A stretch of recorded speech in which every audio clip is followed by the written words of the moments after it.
Margaret Huxley has a headache. A bad headache. At last. Oh, I'm sorry. At last, a new study that can help headache sufferers. In a survey of quacks to find out what they recommend to get rid of that nagging headache, 18% said, take a nap with a ficus tree. 9% said, wait for running water until it gets tired and has to walk. And 27% of the quacks' questions said, wallpaper a stuffed bird. But what do more quacks recommend a person with a headache do for relief? 45% of the quacks surveyed recommended putting a rainbow trout on top of the head where it aches. This rainbow trout is really great. My headache's gone, and I can cook it for dinner later. Nice trout, Margaret. Thanks. And I'm making a fashion statement, too. 45% of the quacks surveyed recommended putting a rainbow trout on top of the head where it aches. Did you make it absolutely clear that I will not go on without one? Without a makeup artist? Yes, I need makeup. Everyone on TV needs makeup. But they said they couldn't afford makeup. They said they want me to do the makeup. You? But you're the announcer. What do you know about makeup? Makeup? Makeup. Not much.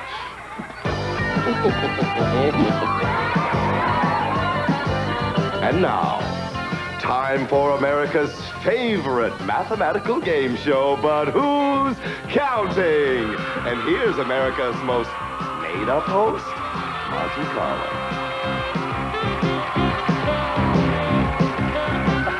Hello, everyone, and welcome to But Who's Counting? Let's meet the contestants and get set for another exciting math-packed game. May I have your name? No. Why not? Why not? Why should I give you my name? Well, what if I need it? Listen, maybe your parents should have given you a name, huh? They did give me a name. It's Monte Carlo. Monte Carlo, then why don't you use it and quit bothering game show contestants? Look, sir, I'll tell you what. I'll just call you Harvey. How's that? Harvey? Yes. That's all right. I like it. You know what? It's a coincidence because that is my name. Harvey. Okay, well, let's meet your opponent, who is... Fourscore and... Fourscore, and that is an unusual name. How long ago were you born?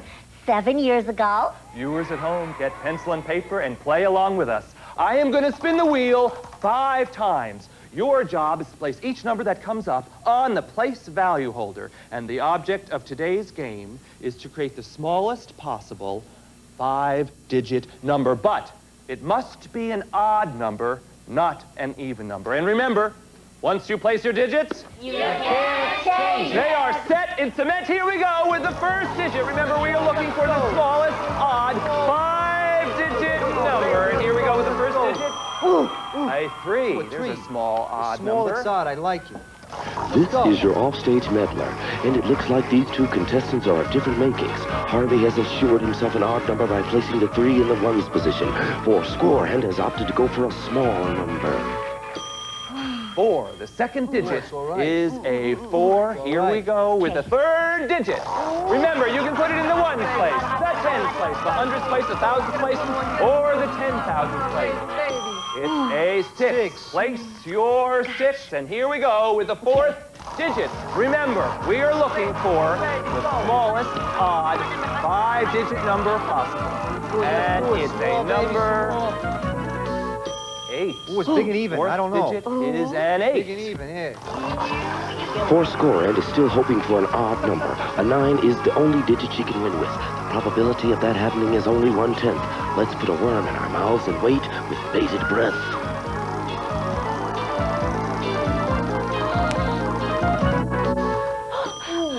Five. Place your 5. Beautiful. All right, this is the moment I've been waiting for. Let's see who has the smaller, odd, 5-digit number. Miss Fourscorehand. 83,465. 83,465. Let's see how Harvey did. Harvey? Monty, you're a very lucky man because I did very well. This is 54,683. 54,683. No, it's 3. Right, Yeah. 3. Miss Fourscore End, you got an odd number. But your number is larger than your opponent's. Harvey, you win today's game. Nice going, and good luck in any and all future game shows. That was a great game, but that's all the time we have for today. To our runner-up goes a terrific prize, a waterlogged dirigible, and to our winner goes a click-fed thermometer. That's all the time we have for today. Until next time, may the math be with you. Bye-bye.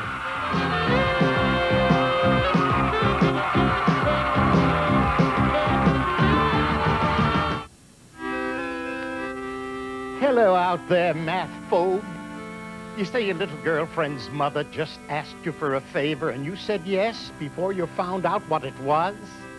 And what it was she wants you to weigh her dog, Bosco.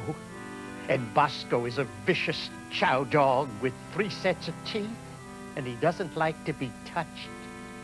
And your little girlfriend and her mother leave, and you're all alone in the house with Bosco, a bathroom scale, 2 stale dog biscuits, and a cat named Miffy. And Miffy don't like Bosco, and Bosco don't like Miffy. And you try to get Bosco to stand on the scale, and he breaks loose and chases Miffy through a window, which is 3 stories up and closed.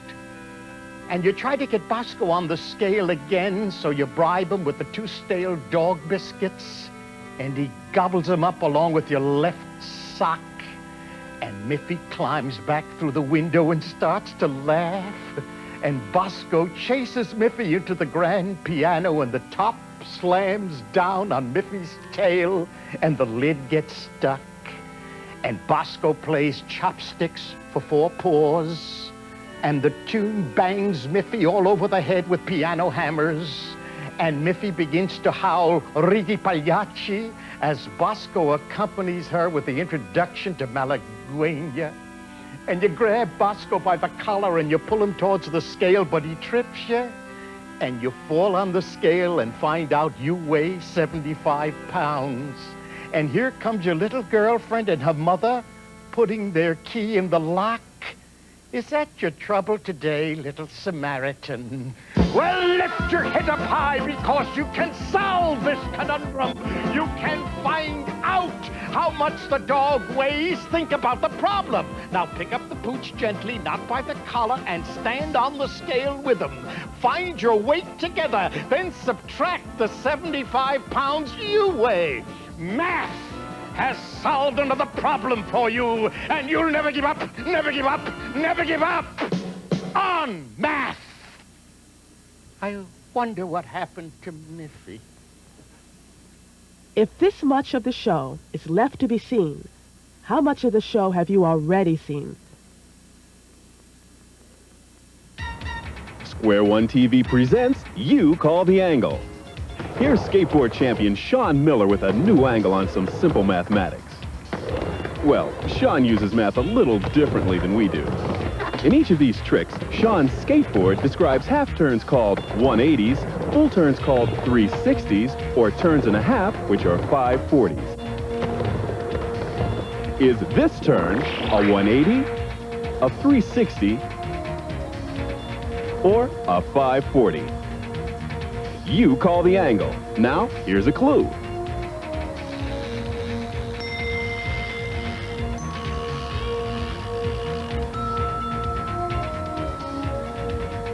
You were right. Sean did a 180. There are 180 degrees in a half turn. Think about that. Go forward, then go backward. If the number reads the same, then it's a palindrome. Go backward, then go forward. If the number's still the same, then it's a palindrome. It's not a palomino on a western plain where cowboys love to roam. No, 'cause wonder of all wonder, a backward-forward number is called a palindrome. Let's see. Take a 33. Read it in reverse. Hey, it reads the same, so it's a palindrome. And 505 or 2002 So they're both examples of that one I love. It's a palindrome, it's a palindrome, it's a palindrome.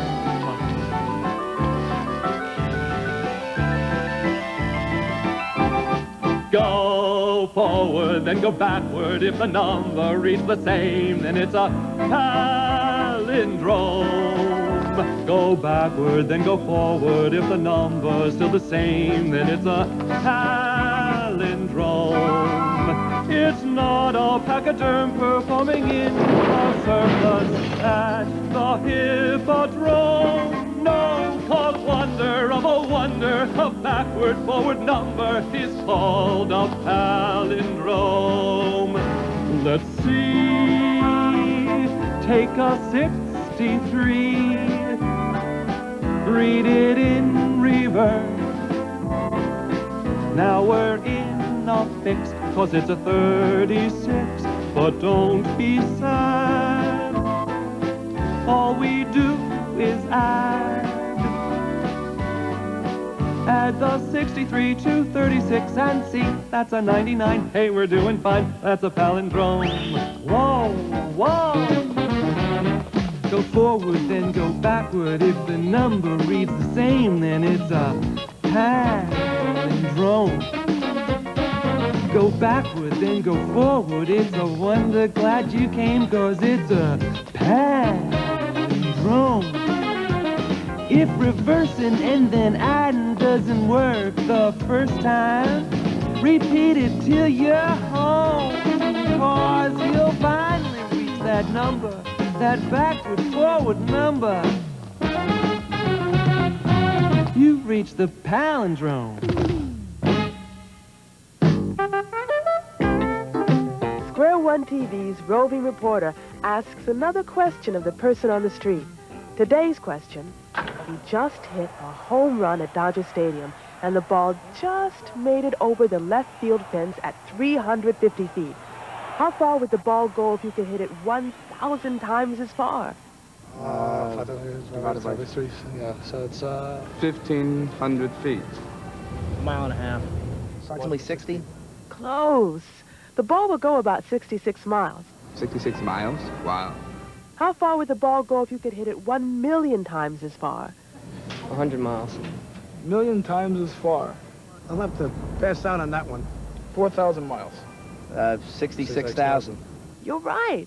About 66,000 miles, or about 1/4 of the way to the moon. Pretty tough question. I don't know how to answer that one. Arithmetic is terrific, but remember, it's just one of the many parts of mathematics.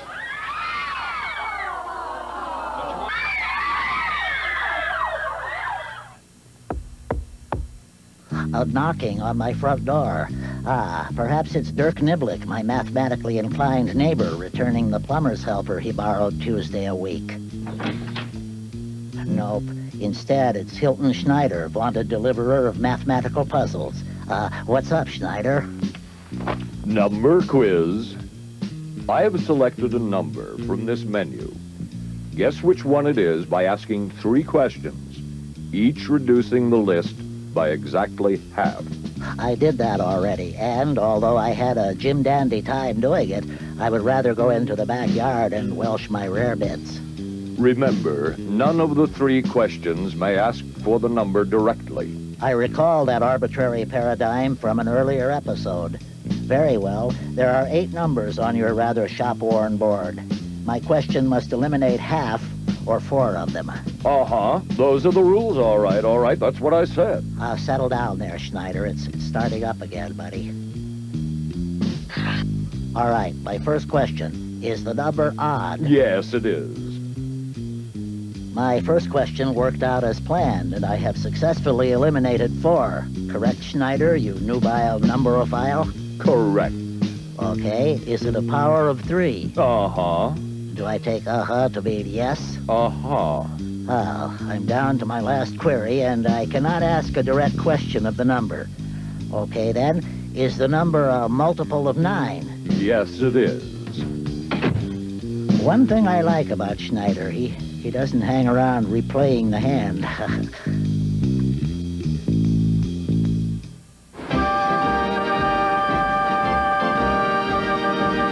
The story you are about to see is a fib, but it's short. The names are made up, but the problems are real. It was Wednesday, 9:42 a.m., and traffic at the tip of Manhattan Island was at a standstill due to a number of pre-fire sales in the East Village. New Yorkers know a good bargain when they see one, and they don't like to wait till the last minute. I was working the day watch out of Mathnet, on loan to the NYPD from the LAPD. My partner is George Franklin. The captain is Joe Greco. My name is Monday. I'm a mathematician.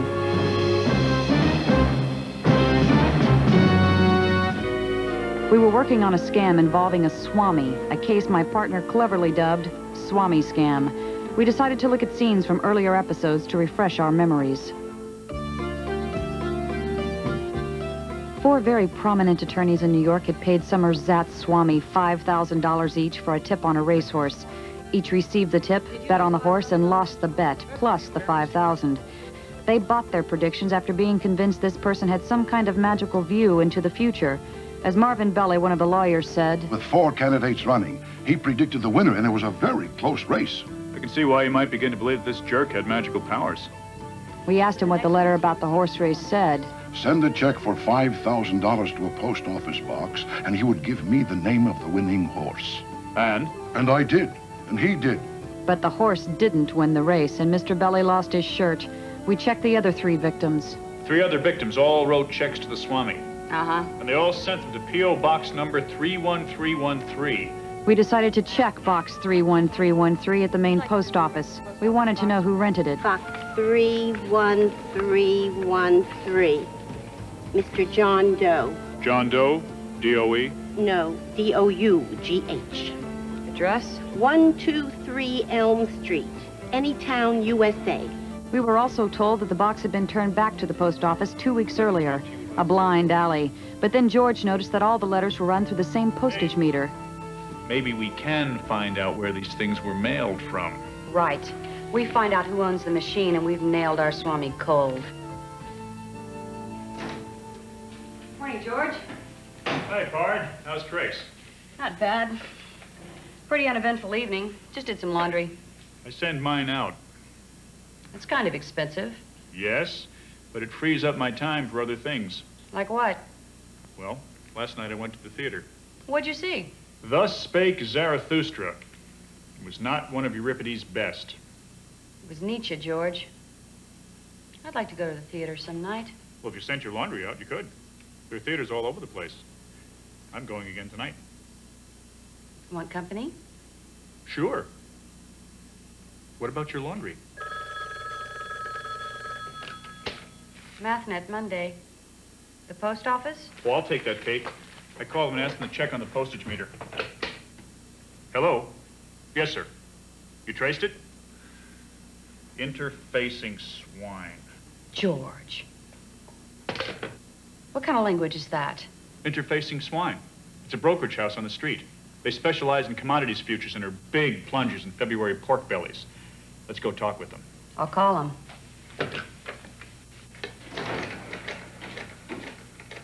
How you doing, Benny?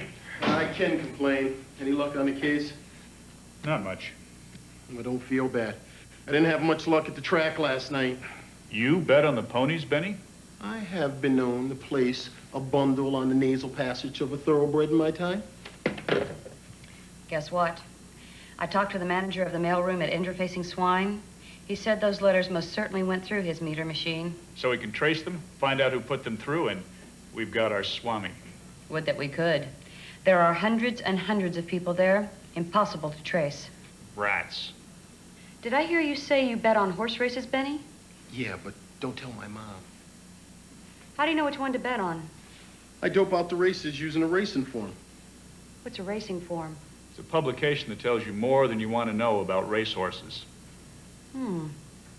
Benny, can you get us a back issue of the racing form so we can read about the beefsteaks? I'll give it a go. The trouble with this mystery is it's a real mystery. Right.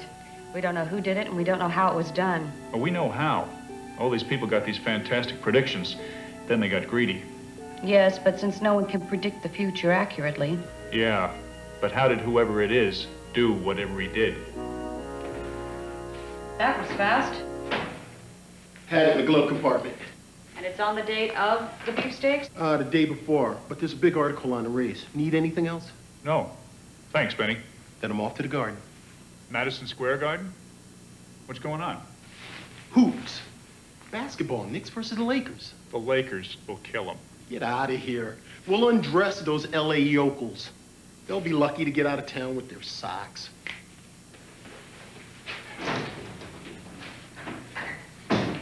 Find anything, Pard? Well, here's the race. There's Marvin Belly's horse, Windy Bangtail. He was one of the favorites. How do you know? You can tell by the odds. He went off at 2 to 1. If you bet $1 on Windy Bangtail and he wins, you get your dollar back and win $2. And the experts set the odds? Right. The higher the odds, the less chance the experts figure the horse has to win. Now this horse, Saddle Sore, had odds of 10 to 1. You bet $1, the horse wins, you win... $10, right. And here's another one. Why not? 25 to 1. George, why not? I don't know. Why not what's the name of F. Lee Bully's horse? Oh, that's right. And Farewell Lad. I think one of the lawyers bet on him. He was 5 to 3. At those odds, you'd have to bet $3 to win $5. Let's see the other names of the horses in the race. Gumlegs, Saddle Sore, Run Aground. Saddle Sore was Cassandra Day's horse. What about the other two? There are 6 horses in the race. And there are 2 left over. Maybe not. Maybe those horses were also sent out as predictions. Tips, Kate. In the sport of kings, we call them tips. Whatever.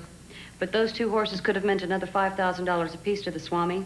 He probably sent them out to somebody. So why didn't they come forward and complain, like the others?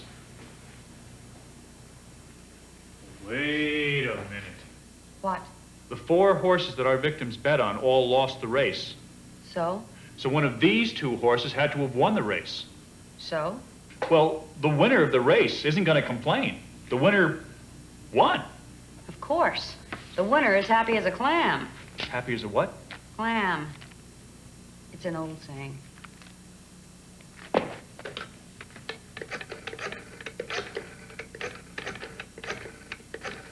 Who are you calling, Kate? The racing form. I want to find out if... Hello? Yes, you can. This is Kate Monday, Mathnet. No, I don't want a fishnet. I'm with Mathnet. It's okay. Don't be too hard on yourself. Can you tell me who won a race that was run 2 weeks ago? Good thinking, Pard. The beefsteaks at Belmont Park. Gumlegs was the winner. Thank you, sir. Boy, whoever had gum legs would have done very well. The horse went off at 100 to 1 odds.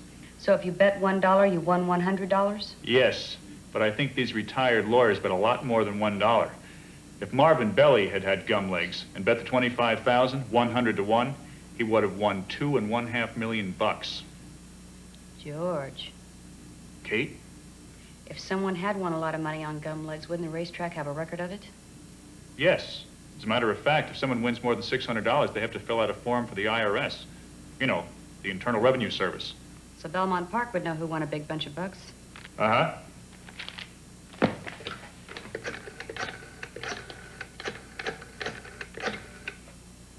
Calling Belmont Park, Kate? Sure am, George. Hello? This is Kate Monday, Mathnet. Can you tell me if anyone collected a lot of money on the beefsteaks by betting on a horse named Gumlegs? Yes, I'll hold. You know, it's possible that... No one has collected a big amount? I see. Thank you, sir. No big winners. Maybe whoever got that tip decided not to follow up on it. Uh-huh. Or maybe the winner just hasn't cashed in the winning tickets. Hi, Captain. What's up? You asked if there's an organization of retired lawyers? Oh, yes. Is there? No. So we can't get a list of retired lawyers in Manhattan. What's that? A list of retired lawyers in Manhattan. You said there was no organization. There isn't. This is a list we got from the Office of the Court Administrator. There are 1,050 of them. That's terrific, Captain. You know what we can do, George? Sure. We can do a survey and see how many of these guys got predictions from the Swami. It's in there. It's in there? It's in there. We checked a random sample of 100 of them. We asked them if they had heard from the Swami. Had they? Yep. Out of our 100 contacts, 19 retired lawyers reported they had heard from the Swami. 19 out of 100. 19%. We can estimate that 19% of the 1,050 lawyers got letters. That's about 200 lawyers. That's terrific, Captain. Now George and I can call those 19 lawyers and find out how many times they heard from the Swami. That's right. Thanks, Skipper. It's in there. It's in there? It's in there. Yeah, look. 8 lawyers got 1 letter from the Swami. 5 lawyers got 2 letters. 3 lawyers got 3 letters. 2 lawyers got 4 letters. And 1 lawyer got 5 letters. Total, 19 lawyers. Not bad, eh? I was pretty good at math in school, too. Amazing. What? As the number of letters goes up, the number of lawyers goes down. That's unlikely to be by chance, right? Right. Very impressive, Captain. I didn't want you to think that I just fell off the last load of arithmetic books that came into town. Did you call those 19 lawyers, Captain? Yep. Everyone except the one who got 5 letters. We didn't talk to him. Oh? Why not? His phone's unlisted. That's strange. Not really. He's a retired show business lawyer. Here's his address. I'd check him out if I were you.